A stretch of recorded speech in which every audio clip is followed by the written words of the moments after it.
Good evening, my name is Garrett, and welcome to The Last Call. Tonight's final drink is from Ardbeg. This is Bizarrebq, coming in at a 50.9% ABV, no age statement.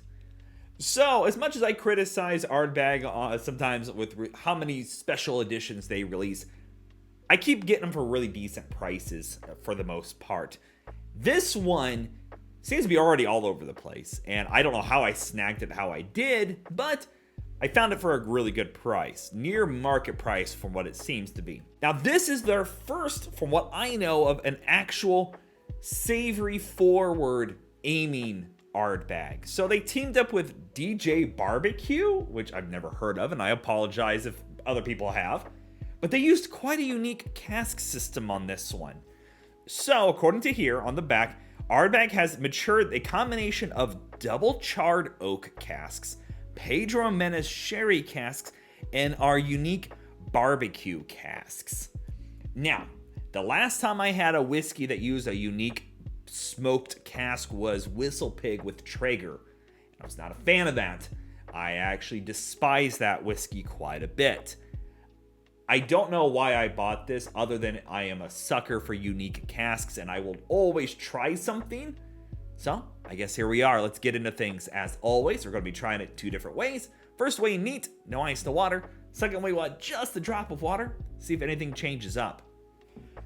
And as always, make sure you like the video, subscribe to the channel, all that kind of good stuff. Where's the little poll tabby at? They highlighted it. Oh, there it is.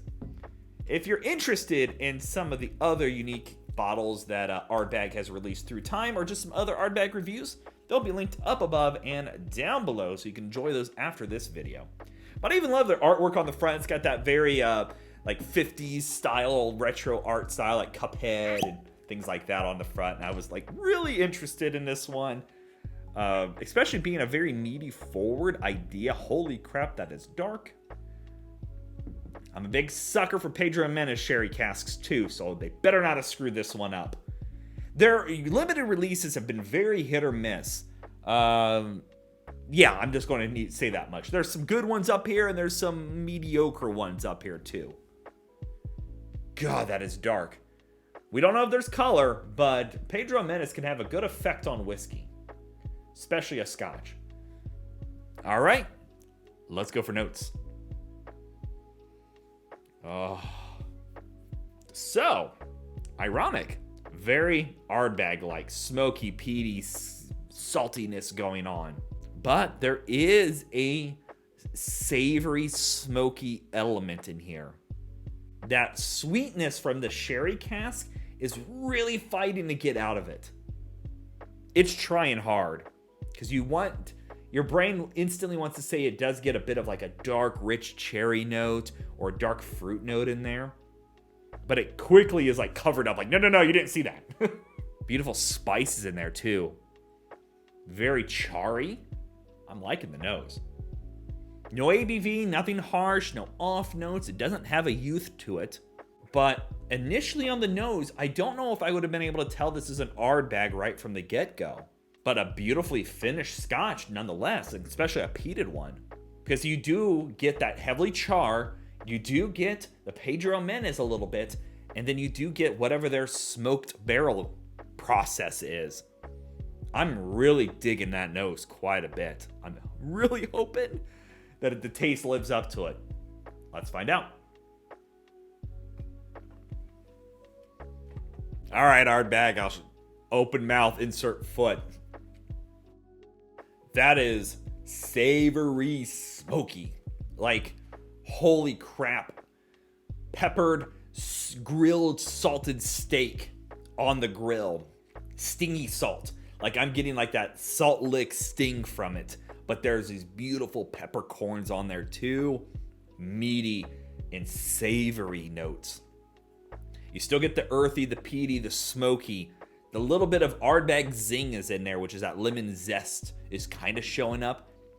The fruity elements are deeper, rich, dark fruits like plum and cherries, and very rich and delicate with those fruit notes, which is very contrasting to the meaty, smoky element. It's almost like they also, like if you did that whole steak as I just described it, but also put apples on top of it to grill up some apple with it too. No ABV, nothing harsh, no off notes on that taste either. Really liking that.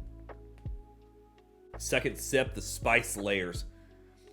Ginger bite and some cardamom going on. And your cinnamon are showing up a little bit. The nutmeg is kind of showing through, a little toffee sweetness in there too. That's a winner of the day. I was not expecting this kind of palate from something. Holy crap.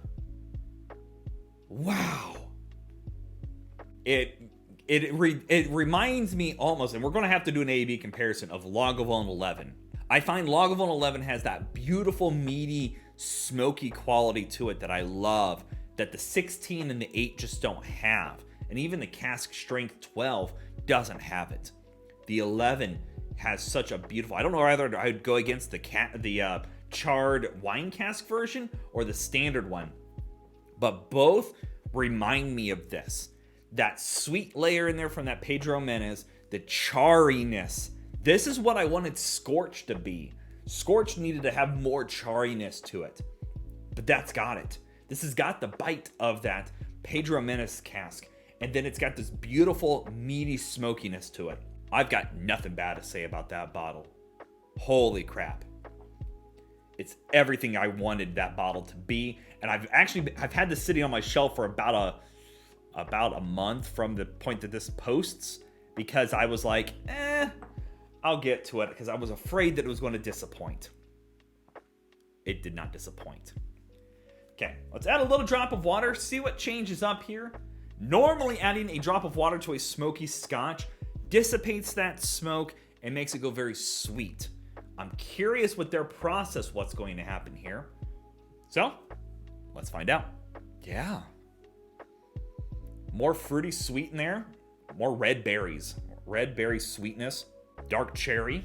The smokiness, the peatiness, the saltiness are all still showing up on the nose. It's not that they're not, but definitely not on the same level as the neat version.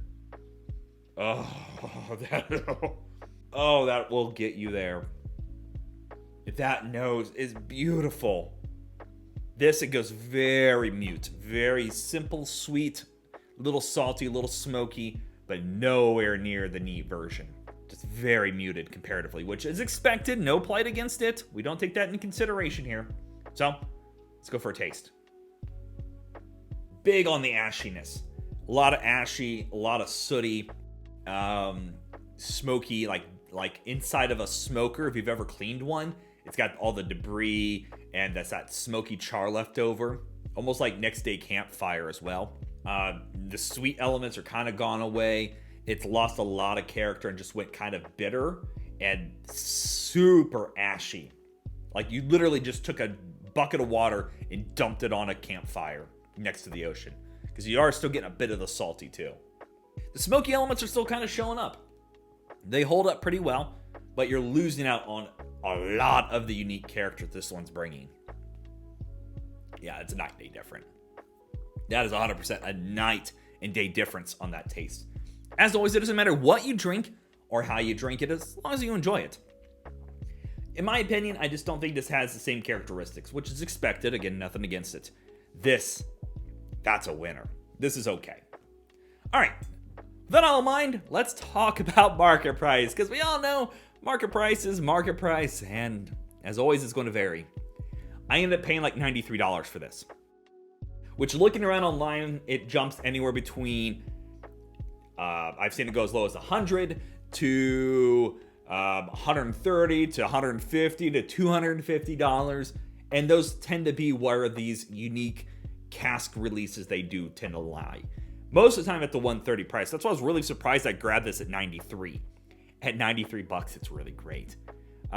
Get it. If you're an Ardbeg fan, you find this on the shelf for less than $100, it's a great experience. It actually might be one of my favorite. Ardcore has been my favorite for the longest time. That one, however, might take its place. It's beautifully done. I love its profile. All three casks were beautifully done on this one. This is a home run in my book. Beautifully done. Sub $100, grab it. And you know, if it's supposed to be at normally like 130-ish, that's again what most of these yearly releases run at about 130. So I would say I would pay up to about that range top, but I wouldn't pay the 150, 200 plus dollars. But I'd pay up to 130 because again, those I tend to pay 130 for, and I feel like this beats most of the special releases over there. So yeah, there you have it, folks. Ardbeg Bizarrebq. If you have any questions about the bottle itself, let me know down in the comment section below. I will do my best to answer it. And if you have any specific spirit I should go looking for, also let me know down below. Love doing these reviews and sharing with you the experience at home. And as always, may your last drink of the night be the best one.